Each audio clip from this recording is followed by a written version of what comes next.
錯喎，日當午，汗滴禾下土。誰知盤中餐，粒粒皆辛苦啊！處長，有我帶我食飯嘅，做咩嚟咗耕田㗎？係 Andrew，知你不嬲都支持本地米嘅，所以咪特登叫埋你嚟睇下啲米種成點咯。咦，話咁快就夠鐘食飯啦喎，不如我哋洗洗手，一齊去開飯啦喎！處長、林議員，歡迎你哋。Andrew，你今日有口福啦！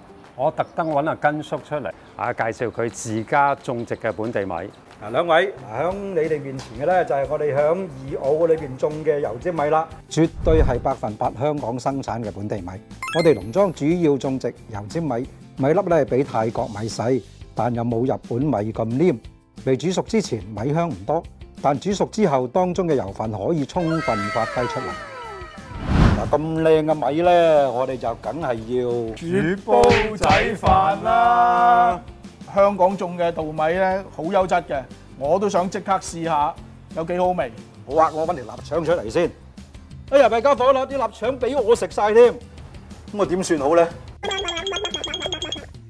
我身為漁農自然護理署嘅處長，非常支持本地嘅漁農產品，所以有一孖本地嘅臘腸喺身咧，係非常之咁合理嘅。交俾你啦。好啊。15 minutes later， 哎，飯煮好啦，開飯啦！飯好香喎，雖然細細粒，又好有口感喎。嗰啲飯嘅油香加埋臘腸嘅油香，非常之咁夾，冇得彈。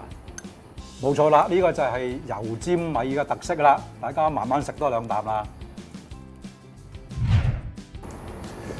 其實咧，我都知道香港喺50、60年代嘅時候咧，都有唔少自己種嘅本地米，例如絲苗啊、花腰仔啊咁樣，有唔少嘅農友都嘗試種翻唔同嘅品種嘅本地米。係啊，其實漁護署咧為咗推廣種植本地優質稻米，成功喺國際種子銀行揾翻我哋喺上世紀60年代交俾佢哋保存嘅花腰仔稻米種子，成功復育後咧，就向本地嘅農友提供種子同技術支援，啲農友都種得唔錯㗎。所以而家我哋種米咧，除咗等香港人品嚐本地米嘅味道，農場亦有舉辦插秧、收割等等嘅活動，等市民大眾幫忙田務之餘咧，又可以更加認識本地農業同作物嘅特色。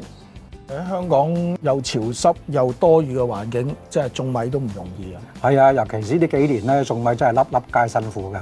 喺香港每年可以種2造米，第一造早造咧就喺春天2月播種，6月收成；第二造咧晚造就喺8月播種，11月收成。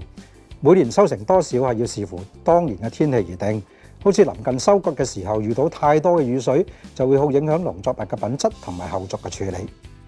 不過我都知道咧，曬谷之後嗰個工序咧都好花時間，要悉心處理先得。係啊，所以我哋都透過農業持續發展基金同農友提供資助，去購買一啲現代化嘅農耕機器，包括稻米加工設備，慳功夫之餘，仲可以按需要調校磨米嘅程度，處理成糙米、半糙米同白米。咁好味嘅本地米可以喺邊度買到啊？嗱，本地米嘅供應期咧係有限嘅啫，你可以經本地魚菜食送手機應用程式同埋網站去訂購，仲可以向有種本地米嘅農場查詢購買。種植同享用本地米咁有意義，希望大家都支持優質、安全、低碳、本地生產嘅漁農產品。